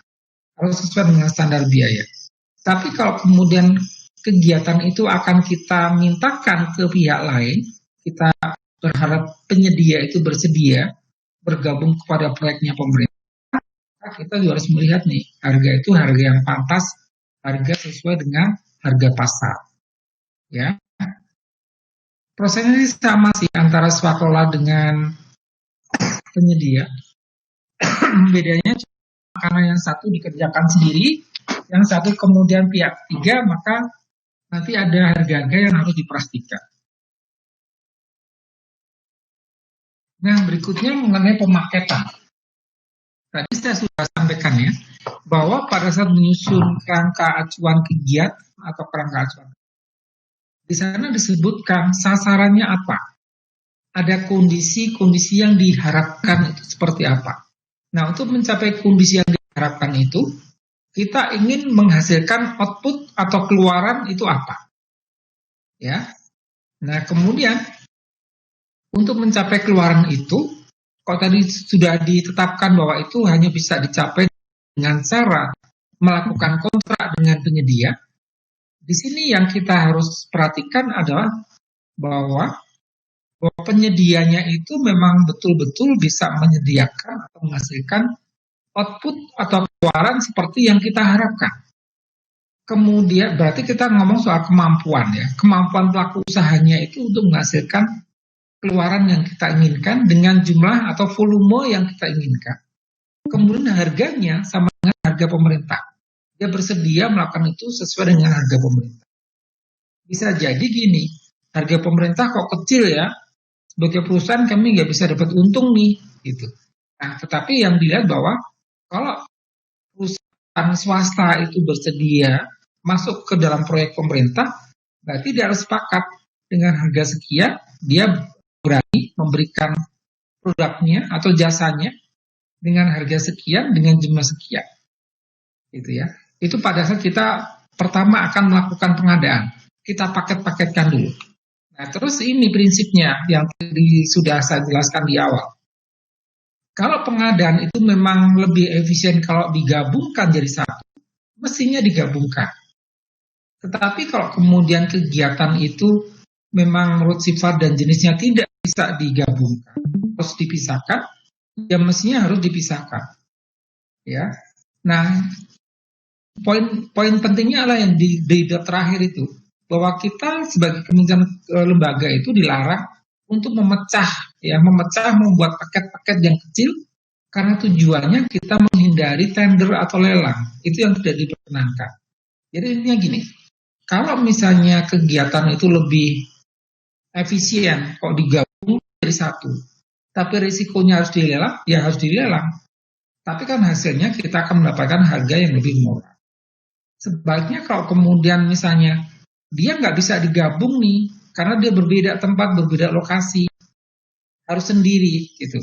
Nah kalau sendiri, kemudian dia itu kecil, nah berarti malah bisa dilakukan penunjukan langsung. Tapi kalau kemudian tetap nggak bisa digabung tapi nilainya besar, ya tetap harus menggunakan lelang. Gitu. Contohnya apa sih Pak? Contohnya gini, di Kementerian Keuangan sebelumnya kita itu mempunyai kebijakan, gini saya cerita dulu ya, Kementerian Keuangan itu kan tersebar di seluruh Indonesia. Ya, ada berapa eselon 1 yang memiliki kantor-kantor wilayah di seluruh provinsi. Misalnya ya, ada Direktorat Jenderal Pajak itu punya kantor-kantor pajak di seluruh provinsi, bahkan sebagian ada di kota kabupaten. Ya, demikian juga untuk bea cukai. Bea cukai itu malah ada yang kecil lagi nih, nggak cuma di ibu kota provinsi atau di ibu kota kabupaten, ada yang kecil dia, levelnya itu level bawah, di bawah kecamatan. Jadi dia di levelnya level kecamatan. Kotanya kecil berarti di seluruh Indonesia. Nah, kemudian waktu itu ada kebijakan bahwa masing-masing daerah ini, masing-masing kantor wilayah Kementerian Keuangan itu boleh mengadakan mobil dinas sendiri-sendiri sesuai dengan daerah masing-masing. Oke. Tapi sudah pernah juga dilakukan bahwa pengadaan kendaraan dinas itu desentralisasi di pusat. Berarti digabungkan semuanya. Nah, dampaknya apa? Bahwa kemudian kendaraan dinas untuk pejabat di Kementerian Keuangan itu seragam, sama semua di seluruh Indonesia. Dan setelah dilakukan lelang di Jakarta, ternyata perusahaan itu, perusahaan yang menang, maksud saya, bersedia memberikan diskon yang besar karena harga barang yang diminta itu banyak. Dan bersedia untuk mendistribusikan sampai lokasi tanpa tambahan biaya. Nah, jadi ini salah satu efisiensi yang pernah diperoleh oleh Kementerian Keuangan. Bahwa kita menggabungkan paket-paket penyediaan yang tadinya dilakukan di masing-masing daerah, gabung jadi satu di pusat, karena perusahaannya ada di pusat.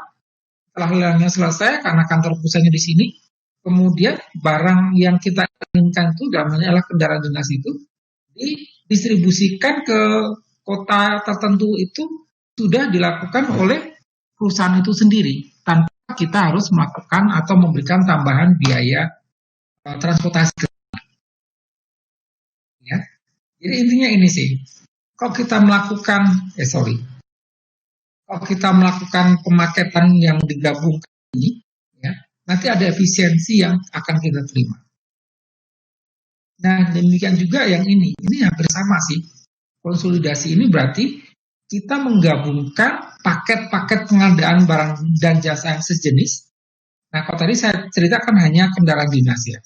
Nah, kalau contoh paket pengadaan barang dan jasa yang sejenis itu bagaimana Pak? Misalnya, dibedakan nih, kendaraan dinas untuk eselon 1 berbeda dengan kendaraan dinas untuk eselon 2. Berbeda dengan untuk eselon 3, berbeda untuk eselon 4. Nah, kalau tadi kasusnya bahwa kendaraan dinas itu akan dilakukan di seluruh Indonesia, dan tadi saya sudah cerita bahwa ada yang terletaknya di kota provinsi, ibu kota provinsi, ada yang terletak di ibu kota kabupaten, gitu ya. Ada juga yang terletaknya malah di kecamatan, gitu. Berarti kan berbeda-beda tuh. Nah, harganya kan jadinya berbeda-beda. Oke. Nah, kalau kemudian paket pengadaan sejenis itu kendaraan bermotor atau kendaraan dinas itu sejenis. Paket pengadaannya adalah paket pengadaan kendaraan dinas untuk eselon 1. Paket pengadaan untuk kendaraan dinas eselon 2. Paket pengadaan untuk eselon 3. Nah, itu berbeda. Itu satu paket, jenisnya sama, tapi paketnya berbeda. Dan dilakukannya bersamaan. Itu bisa dilakukan. Tentu saja tergantung kepada kemampuan dari penyedia. Sepanjang penyedia itu bersedia, itu bisa dilakukan. Dan kalau desentralisasi, maka kemudian dilakukannya di level tinggi. Dilaksanakan oleh pengguna anggaran. Pengguna anggaran itu berarti menteri atau pimpinan lembaga. Atau kalau mau didelegasikan berarti kepada KPA, kuasa pengguna anggaran. Nah, kuasa pengguna anggaran tentu saja kuasa pengguna anggaran yang levelnya adalah di bawah menteri. Berarti levelnya eselon 1. Gitu ya. Nah, apa sih gunanya atau manfaatnya kita melakukan konsolidasi ini? Konsolidasi ini nanti akan menghasilkan manfaat berupa penurunan biaya pengadaan. Jadi gini, kalian bayangkan kalau tadinya masing-masing kanwil itu mengadakan sendiri-sendiri, mereka harus melakukan lelangnya sendiri-sendiri, maka biaya lelangnya itu kan digabung jadi satu di pusat. Itu ada biaya penurunan biaya pengadaan, termasuk prosesnya. Kalau masing-masing melakukan proses tender sendiri-sendiri atau lelang sendiri-sendiri, sementara kalau yang tadi digabung jadi satu, dari sisi waktu kan jadi lebih hemat. Tentu saja karena waktunya lebih hemat, biaya pengadaannya lebih hemat, tentu saja karena lelangnya cuma sekali, akan mengurangi biaya transaksi. Kalau paketnya itu dilakukan sendiri-sendiri, misalnya ada 5 paket nih, atau 3 paket ya, kendaraan dinas eselon 1, eselon 2, eselon 3, 3 paket lah. 3 paket itu dilakukan lelangnya terpisah, berarti ada 3 kali lelang. Ya kan, 3 kali lelang. Nah, berarti ada 3 kali transaksi. Dikalikan dengan misalnya bahwa transaksinya itu dilakukan di seluruh Indonesia. Tentu saja berarti biaya-biayanya itu kalau dilakukan konsolidasi akan menjadi lebih murah. Ya. Itulah tujuan dari konsolidasi. Memang ada plus minusnya kalau bagi pelaku pengadaan dan jasa. Ya, plus minusnya adalah bahwa dari sisi biaya ini lebih murah. Tetapi bahwa dengan konsolidasi itu dampaknya atau risikonya harus dengan lelang. Nah, lelang itu selama ini jadi momok nih, suka dihindari gitu. Makanya kemarin waktu kalian membuat tugas kelompok, menjawab tugas kelompok kajian dari KPK itu ada kecenderungan korupsi itu juga salah satunya adalah kita menghindari adanya lelang, tapi kita melakukan penunjukan langsung. Nah, penunjukan langsung itu adalah indikasi korupsi, gitu ya. Atau kemudian harusnya dilakukan lelang, kemudian dipecah-pecah, gitu. Nah, itu juga menunjukkan adanya korupsi. Atau sudah dilakukan lelang, tapi kemudian speknya itu dibuatnya mengarah kepada perusahaan tertentu. Kalau contohnya kita bicara mengenai kendaraan dinas misalnya. Kendaraan dinas yang ada ininya adalah merek ini. Nah, kita buat speknya seperti itu. Sehingga nanti yang menang pasti itu. Karena kendaraan lain dengan merek lain nggak bisa memenuhi itu. Nah, itu juga tidak diperkenankan ya. Kalau kita sudah mengarah ke yang lain. Nah, ini materi yang terakhir untuk hari ini. Semua yang dilakukan tadi mengenai indikasi kebutuhan sudah dilaksanakan. Kemudian barang dan jasanya sudah ditetapkan gitu ya. Kemudian apakah akan dilakukan dengan swakelola atau dengan penyedia sudah ditetapkan. Nah, yang terakhir adalah kapan itu akan dilakukan. Rencana umum pengadaannya itu harus diumumkan terbuka. Ya. Nah, diumumkan terbuka itu di mana dilakukan terbukanya? Semuanya sekarang sudah dibantu oleh aplikasi, ya, oleh bantuan aplikasi. Kita lihat satu persatu ya. Nanti saya akan jelaskan lagi, tapi saya akan tunjukkan satu persatunya itu apa. Nah, ini dia yang pertama ini. Bahwa rencana umum pengadaan itu harus diumumkan pertama melalui aplikasi SIRUP. SIRUP itu kepanjangannya adalah Sistem Informasi Rencana Umum Pengadaan.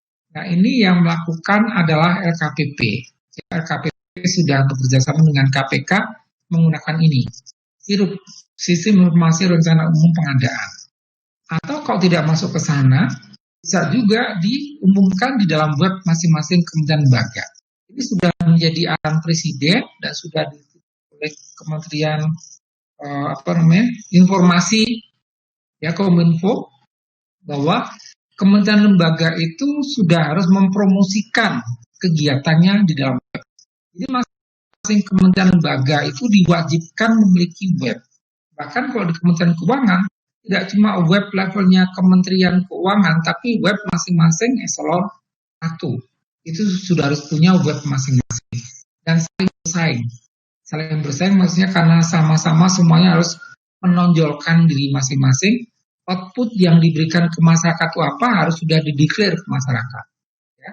Termasuk rencana umum pengadaan itu harus disampaikan juga di dalam web. Oke. Jadi tadi ada aplikasi yang memang akan langsung dipantau oleh LKPP dan KPK, aplikasi Sirup namanya. Kemudian di dalam situs atau web dari masing-masing kementerian lembaga termasuk daerah, bisa juga diumumkan di jalan-jalan ya. Di jalan raya kalau kalian lihat itu ada papan-papan reklame. Itu bisa diumumkan di sana. Tentu saja itu harus bayar ya. Kalau di aplikasi Sirup itu gratis. Di web masing-masing gratis. Tapi kalau begitu ada informasi rencana umum pengadaan itu akan ditampilkan dalam tiang-tiang iklan reklame di jalan-jalan itu harus bayar. Terus kemudian juga kalau akan dimunculkan atau dicantumkan di dalam surat kabar tertentu, itu juga harus bayar. Terus dia yang mengumumkan itu. Ya. Nah, di belakangnya ada contoh gambar. Ini aplikasi Sirupnya, aplikasi yang muncul di LKPP dan kemudian ya LKPP, dan kemudian ini juga sudah bekerja sama dengan KPK bahwa aplikasi ini sudah bisa digunakan untuk melihat ada nggak indikasi penyelewengan dari awal, ya itu nanti di situ dilihatnya. Terus kemudian ini tadi saya bilang ini kalau dia dimunculkan di dalam webnya atau di papan-papan reklame di jalan-jalan. Ini kalau misalnya contohnya misalnya ditaruh di pengumuman di kelurahan misalnya, itu bisa juga. Ini mungkin gratis ya. Tapi yang tadi saya bilang adalah bahwa ada juga papan-papan reklame di jalan-jalan itu yang harus membayar. Oke. Nah, yang dicantumkan apa saja sih di situ? Nah, sekarang saya akan masuk. Kira-kira apa saja yang dicantumkan pada kita menginfokan rencana umum pengadaan. Yang penyedia saja ya. Nah, kalau kita sudah sepakati bahwa kita akan melakukan rencana pengadaan itu melalui penyedia, berarti sifatnya harus terbuka, maka kita harus sampaikan itu secara online, baik di surat kabar online maupun di surat kabar cetak juga boleh, atau melalui aplikasi juga boleh ya. Nah, di situ disebutkan kita sebagai kementerian atau lembaga, nama kita apa? Ya, nama kementerian lembaganya apa? Sebagai pengguna anggarannya siapa? Menterinya atau pimpinan lembaganya gitu ya. Terus kemudian alamatnya di mana? Itu harus jelas. Nggak boleh menipu. Jadi alamatnya jelas, namanya jelas. Kemudian paket penyedianya apa namanya? Misalnya tadi yang saya contohkan. Paket penyedianya adalah pengadaan kendaraan dinas misalnya. Atau paket penyedianya adalah jasa konsultasi rancang bangun. Itu disebutkan di situ. Kemudian disebutkan juga detail-detailnya. Itu berarti kita ngomong soal uraian pekerjaannya dan volume. Kalau volume misalnya kendaraan dinas itu kita perlukan misalnya jumlahnya 13 unit kendaraan dinas misalnya. Lokasi di seluruh Indonesia. Ya, disebutkan di situ sangat detail. Atau misalnya kita bicara mengenai tadi rancang bangun. Kita akan membangun asrama untuk anak-anak mahasiswa D4. Lokasinya di mana? Lokasinya di Jurangmangu misalnya. Kemudian akan membangun gedung 5 lantai. Nah, volumenya itu berarti 5 lantai itu nanti ada ukuran meter perseginya disebutkan di situ. Ya, tingginya 5 lantai. Nggak boleh cuma bilang 5 lantai, tapi kemudian ada ininya. Masing-masing lantainya itu berapa meter? Itu disebutkan di sana. Luasnya berapa meter persegi? Nah, itu disebutkan di situ. Terus kemudian perkiraan waktunya berapa lama? Membangun gedung 5 lantai itu membutuhkan waktu berapa lama? Apakah cukup 1 tahun atau 2 tahun, malah 3 tahun? Itu nanti disebutkan secara detail. Kemudian speknya, misalnya lantainya itu menggunakan rantai keramik misalnya, atau granit misalnya, atau marmer. Nah, itu disebutkan di situ. Kemudian untuk ininya, kusen-kusennya apakah menggunakan baja ringan atau menggunakan kayu. Nah, kalau menggunakan kayu disebutkan juga kayu apa nih? Apakah kayunya kayu jati atau kayunya meranti misalnya, atau kayu yang mana? Itu disebutkan, ya. Sehingga nanti begitu ada penyedia yang bersedia melakukan dan dia sanggup, speknya biar bisa dia penuhi, maka kemudian dia bisa masuk. Itu tadi yang saya contohkan adalah yang besar ya. Tentu saja tidak semua paket itu besar. Ada peruntukan paket untuk usaha kecil atau non kecil. Misalnya gini, Kementerian Keuangan juga melakukan rapat. Rapatnya itu disertai dengan pemberian snack dan makan siang misalnya. Nah, itu terbuka bagi usaha kecil. Jadi harga satu box nasi makan siang itu, lunch box itu harganya di situ disebutkan berapa? Misalnya harganya 30.000. Nah, 30.000 ada nggak jasa catering yang berani masuk ke Kementerian Keuangan dan menawarkan diri? Nah, 30.000 itu udah harus lengkap nih. Ada nasinya, ada sayurnya, lauknya 2 misalnya, ada air minumnya, ada buahnya. Dengan 30.000 sanggup nggak? Nah, itu nanti disebutkan di situ.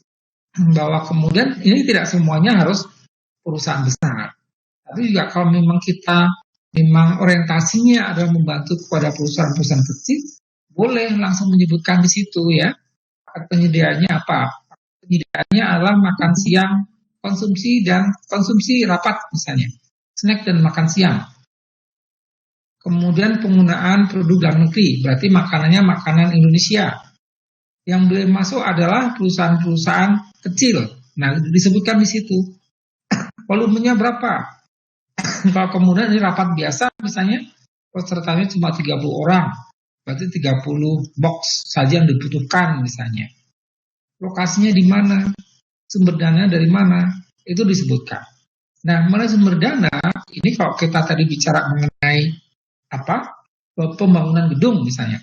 Apakah pembangunan gedung itu menggunakan rupiah murni, berarti rupiahnya Indonesia sendiri, atau kita nggak punya duit nih, sehingga kita kemudian harus pinjam ke luar negeri. Berarti sumber dananya adalah pinjaman luar negeri. Nah, itu disebutkan di sana. Ya, sehingga kemudian nanti penyedia itu dia bisa melihat kalau rupiah murni biasanya pencariannya lebih lancar nih. Kalau kita menggunakan pinjaman biasanya lebih rumit karena nanti harus ada persetujuan dari negara yang memberikan pinjaman. Disebutkan semuanya di dalam kerangka acuan kerja dan kemudian akan masuk ke dalam penawarannya rencana umum pengadaan. Yang penting adalah kapan, lokasinya di mana dan kapan dilakukan. Ya, itu yang F itu. L ya. Perkiraan jadwal pengadaan itu akan kapan dilakukan. Itu pemilihannya tergantung pada nilainya ya. Nilainya apakah nanti dengan pemilikan langsung atau melalui kontrak. Itu kira-kira materi kita hari ini. Nah, tadi seperti saya sampaikan bahwa akhir perkuliahan ini saya akan minta kalian masing-masing siapapun itu ya menjelaskan ke saya nih proposal kalian sebagai menteri, sebagai pembantu presiden ya. Saya ulangi bahwa presiden itu pada bulan Januari itu memberikan instruksi kepada para menterinya bahwa presiden menginginkan Indonesia di tahun 2021 sudah menjadi negara yang sehat, disertai dengan pertumbuhan ekonominya sudah positif. Itu arahan presiden pada bulan Januari. Kemudian pada bulan Maret, kementerian lembaga sudah menyusun rencana kerja. Rencana kerjanya masuk ke aplikasi Krisna. Ya. Di dalam aplikasi Krisna itu, dalam Renja itu, sudah ada rencana pengadaan. Outputnya apa? Yang pertama adalah sasarannya apa? Kondisi yang diinginkan itu apa? Untuk mencapai kondisi yang diinginkan itu, pertumbuhan ekonomi positif, itu kondisi yang diinginkan. Indonesia menjadi lebih sehat, itu kondisi yang diinginkan.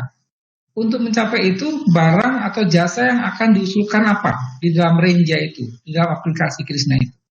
Nah, kemudian di dalam menu aplikasi Krisna sudah ada waktu kita menginput output barang atau jasa itu, langsung kita klik juga pengadaannya dengan cara swakelola atau dengan cara penyedia. Nah, kalau di aplikasi sebutannya bukan penyedia, tapi dibedakan antara kontraktual, penyedia itu sama dengan kontraktual. Jadi saya ulangi ya, menu di aplikasi Krisna itu untuk pengadaan hanya dua, swakelola atau kontraktual. Kalau swakelola itu berarti tidak melalui kontrak, semuanya dilakukan sendiri. Kalau dengan pihak ketiga, penyedia baik melalui sistem penunjukan langsung ataupun melalui proses lelang, nanti harus diproses dengan membuat kontrak. Nah, mengenai kontrak inilah yang nanti akan diajarkan ke kalian setelah UTS. Setelah UTS itu nanti kalian ada materi di mana kalian akan diajari bagaimana membuat kontrak pengadaan. Nah, itulah yang isinya mengenai sarana pengadaan. Di akhir minta kalian, setelah ada arahan Presiden, Indonesia menjadi lebih sehat. Indonesia bertumbuh positif. Nah, kan sebagai menteri, membuat usulan barangnya apa, jasanya apa. Bisa barang saja, bisa jasa saja, bisa gabungan. Kemudian akan dilakukan dengan cara yang mana? Dilakukan sendiri, berarti swakelola, atau memerlukan pihak ketiga. Berarti kalau di aplikasi Krisna namanya kontrak. Akan dilakukannya kapan? Apakah sepanjang tahun? Atau hanya bulan-bulan tertentu? Atau hanya di awal tahun saja? Atau di akhir tahun saja? Nah, silakan saja. Kemudian answer biayanya kira-kira berapa? Nah, itu kira-kira yang saya minta kalian memberikan masukan bagi kita semua. Buka kesempatan bagi kalian semua, silakan bagi kalian yang akan menjawab atau memberikan ide-ide. Ada yang bersedia menyampaikan ide-idenya? Kira-kira kalau ada arahan Presiden, kalian ini posisinya sebagai menteri. Nanti kalau menjawabnya, kalian pura-puranya atau saat ini berandai-andai sebagai menteri apa? Kemudian usulan ke Presiden itu apa? Untuk membuat kondisi tadi. Bisa dua-duanya bisa pilih salah satu. Kalian ingin pertumbuhan ekonomi Indonesia-nya positif. Nah, kira-kira apa? Terus kemudian kalian ingin Indonesia itu menjadi lebih sehat. Barang atau jasa yang kalian usulkan ke Presiden itu apa? Kapan itu dilakukan? Dan kemudian biayanya berapa? Kita hanya ini saja sih. Agar kalian juga paham apa yang saya maksudkan. Kalau kalian paham, nanti akan mudah saya meneruskan materi berikutnya pada saat kemudian kalian diminta untuk membuat kerangka acuan, kalian membuat RAB, kalian membuat kontrak, itu menjadi lebih mudah untuk kita sama-sama diskusikan. Oke, ada yang bersedia sebagai volunteer menyampaikan proposal ide-idenya? Mencoba. Pak mau mencoba menjawab.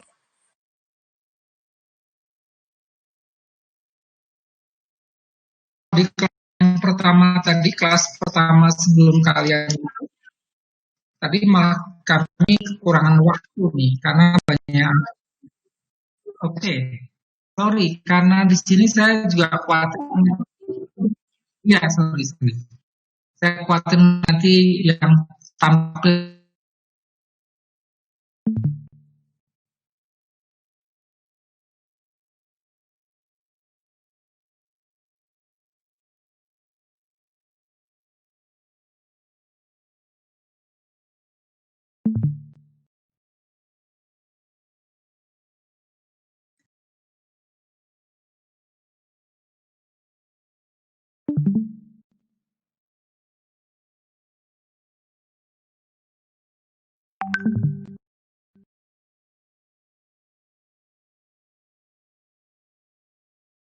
Permisi Pak, ada yang ingin mencoba menjawab tadi. Izin mencoba menjawab. Tes. Tadi. Maaf, suara Bapak tidak terdengar, Pak. Di kami, putus-putus dan tidak terdengar sama sekali. Iya, silakan disebutkan namanya ya, biasanya.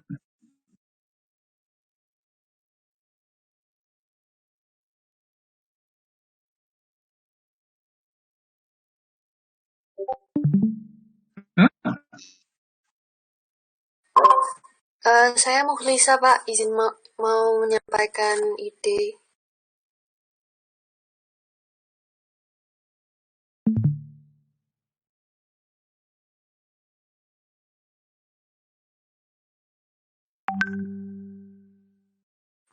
Masih, Pak. Kalau dari Pak Yo ya terputus, tapi dari teman-teman terdengar. Suara Pak Yo saja yang terputus-putus.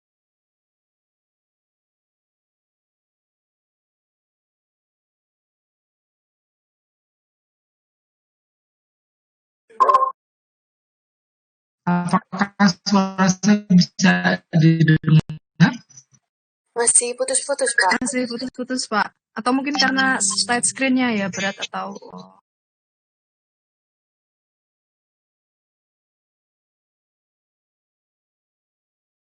Oke, silakan. Iya, terdengar jelas. Oh ya, di sini ada koneksinya lagi bermasalah nih, disebutkan ada gangguan.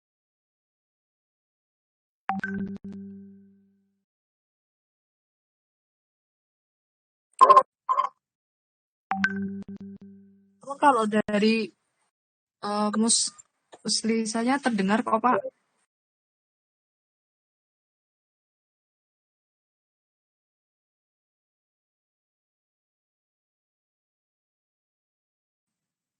Halo. Halo. Bapaknya?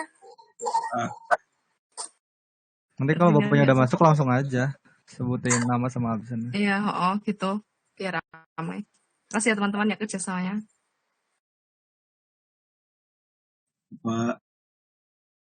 Pak Yonatan tuh kalau jelasin lengkap banget tuh loh, sampai aku bingung mau tanya apa. Kayak beneran semuanya tuh udah dijelasin. Iya, kayak misalnya aku mau cari celah atau apa kayak kekurangan kalau apa soal kelola gimana penjelasan, tapi udah dijelasin semua. Jadi kayak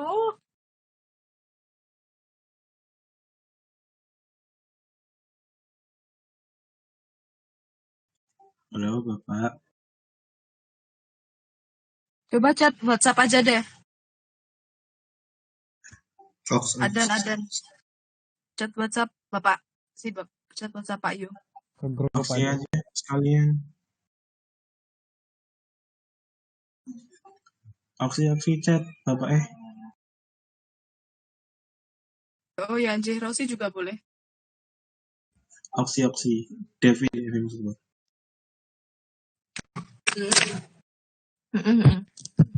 Di chat gimana? Apakah Bapak sudah bisa masih hidup? Devi bisa Bapak udah sampai sini loh. Bilang aja di grup. Ini apa ada kendala nggak ke masuk benar. Discord-nya, ada kendala nggak atau sudah bisa atau gimana?